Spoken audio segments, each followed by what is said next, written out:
ঈদুল আজহাকে সামনে রেখে ব্যস্ত সময় পার করছেন নরসিংদীর পশু খামারিরা। খামার ঘুরে দেখা যায় ব্রাহ্মা, শাহিওয়াল, ফ্রিজিয়ান, জার্সি, সিন্ধি, গিরসহ নানান জাতের গরু সযত্নে লালন পালন করছেন তারা। জেলার অন্যতম গরুর খামার হাম্বা ফার্ম কর্তৃপক্ষ জানায়, দেশীয় পদ্ধতিতে এসব গবাদি পশু মোটাতাজা করা হচ্ছে। খাবার হিসাবে দেয়া হচ্ছে খৈল, কুড়া, চালের খুদ, ছোলা, সয়াবিন, ভুসি, কাঁচা ঘাস ও খড়। মানবদেহের জন্য ক্ষতিকর কোনো রকম রাসায়নিক গবাদি পশুকে দেওয়া হচ্ছে না।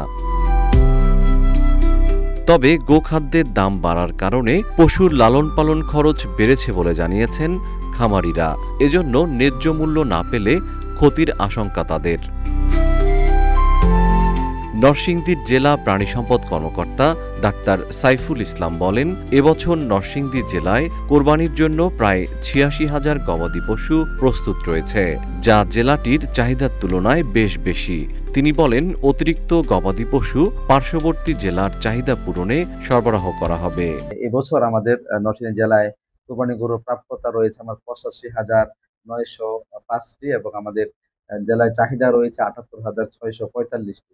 সেভাবে আমাদের নরসিংদী জেলায় আমাদের উদ্বৃত্ত রয়েছে ৭,২৬০টি গবাদি পশু। আমাদের কোরবানির গবাদি পশু উদ্বৃত্ত রয়েছে। এই উদ্বৃত্ত গবাদি পশুগুলো আমরা আমাদের নরসিংদী জেলার চাহিদা পূরণ করার পরেও আমরা আমাদের আশেপাশে যে ডিস্ট্রিক্ট গুলো আছে আমাদের ঢাকা জেলা সহ অন্যান্য জায়গায় এই গবাদি পশু তার কোরবানির চাহিদাগুলো পূরণ করবে। আমরা এই যে গবাদি পশুগুলো রয়েছে এবং গরু, ছাগল, ভেড়া এবং মহিষ এই কোরবানিযোগ্য পশুগুলো আমরা কৃষকরা এখন বিক্রি পর্যন্ত খুব ব্যস্ত সময় তারা পার করছে। কৃষকদের খাওয়া, তাদের এই সমস্ত গবাদি পশু খাওয়ানো, তাদের যত্ন নেওয়া। আমরা প্রাণী সম্পদ বিভাগ খামারিদের সাথে রয়েছি সবসময়, এখনো আছি ইনশাআল্লাহ। আমরা কৃষকদের সাথে যোগাযোগ রেখে তাদেরকে প্রশিক্ষণ, তাদের ভ্যাকসিনেশন সহ তাদের যে খাবারের দিকটা আমরা খুব বেশি খেয়াল রাখছি, কারণ খাবারটা যেন নিরাপদ হয়। প্রাকৃতিক খাবার দিয়ে যাতে গরুকে মোটাতাজা করে সেই লক্ষ্যে আমরা খামারিদেরকে রীতিমতো পরামর্শ সবগুলো খামার আমরা ভিজিট করার চেষ্টা করতেছি।